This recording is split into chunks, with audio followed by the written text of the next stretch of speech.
Let's speak now to the Palestinian ambassador to the UK, Husam Zomlot. Mr. Zomlot, thank you very much for joining us here on the programme. I just want to get your reaction to what Peter Lerner was saying there and our investigation into what happened to Hin Rajab.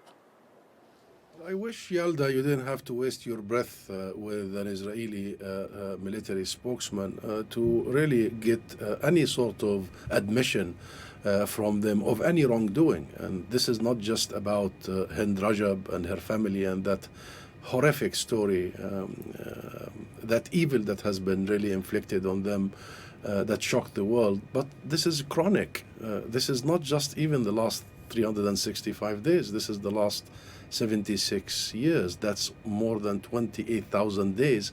And have you ever heard of a real investigation by the Israeli army and real accountability? Can we all name an Israeli soldier who has been held accountable? We have followed only the last few weeks that the Israeli public and protests and outcries because there was some questioning about Israeli soldiers who raped Palestinian detainees inside Israeli jails.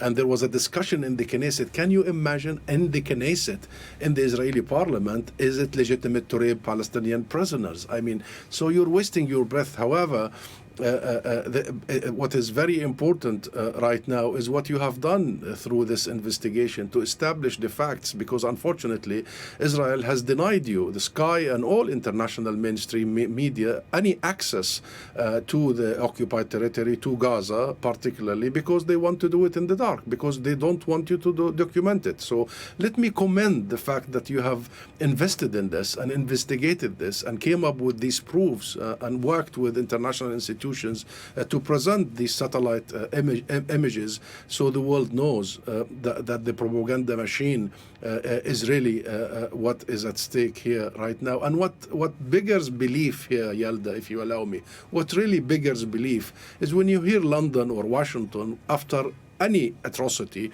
including Hind Rajab, calling for Israel to investigate itself. And after your report, I think I would not want to hear London or Washington or any other government, for that matter, to call for the war criminals to investigate themselves. They will not do so. That's the simple truth. It has got to be independent investigation. It has got to be international investigation. International media like yourself has got to have access to Gaza to report the truth. Israel and its army and its government are simply a machine of lies. Mr. Zomlot, you and I, throughout the course of this year, have spoken a lot about the situation in Gaza. You've expressed frustration when it has come to the international community, the United States, the UK, in terms of, you know, when it has come to civilian deaths, the condemnation of that. But I want to ask you about Arab nations in this region, Saudi Arabia, the United Arab Emirates, Jordan. How do you think that they have approached the last year? Have you felt that they have stepped up and shown the kind of support that you feel they should have towards the situation in Gaza? The Arab people, unprecedented, and you see their outpouring support everywhere, in the streets, in their action, in their donations, in their traffic in the social media. I'm talking about the governments, the Saudi government, the UAE.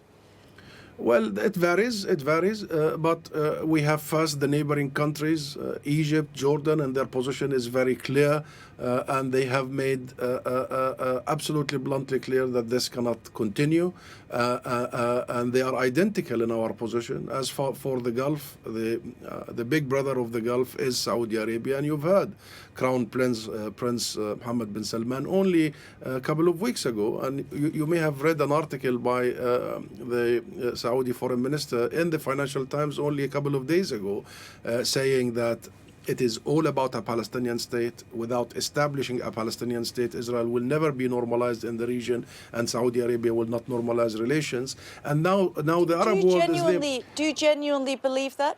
I don't speak on their behalf. They are saying this publicly. They are writing this in article. It's Israel that keeps trying to play around the words and they don't want to believe them simply because Israel want to press ahead with that Netanyahu plan that you can bypass the Palestinian issue. I believe the Saudis. Yes, I believe the Saudi government and the Saudi royals that they now believe wholeheartedly that nothing can be normalized, nothing can be fixed in the region without establishing a Palestinian state. And if anybody learned any lesson last year is no matter what you do, you cannot simply overlook the biggest elephant in the room, that is the Palestinian issue. And no matter how much Netanyahu tries to be like a magician and, try to move cards and move goalposts like he did in the last few years with the main intention of blocking the emergence of the Palestinian state. Now there is energy from the region. You may have followed about the alliance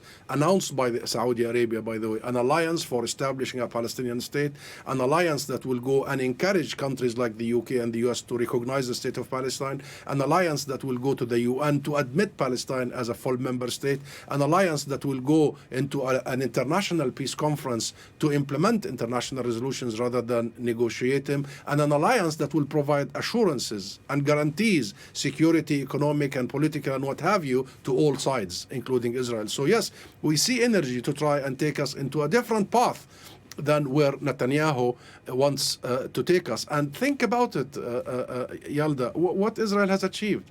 In what sense? Militarily or economically or politically? Does Israel have a plan? What's the end game for Netanyahu? What is it? What is it?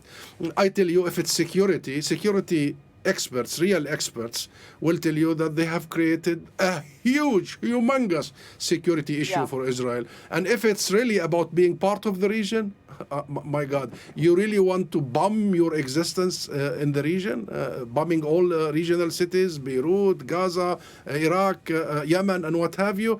If Israel wants to be part of this region and relate to the region, the formula is very well known. There is the Arab Peace Initiative that tells Israel the way forward, and there is no other formula. That formula, quit your occupation, particularly in light of the clear ruling by the International Court of Justice that Israel's presence in the occupied territory is unlawful. Israeli settlements, all of them are unlawful, including in Jerusalem. They must be dismantled, and any third party must cease any support for Israeli unlawful practices. This is the way forward. We need multilateralism and international momentum to take us in that direction. Mr. Zomlot, we've run out of time, but thank you for joining us here on the program.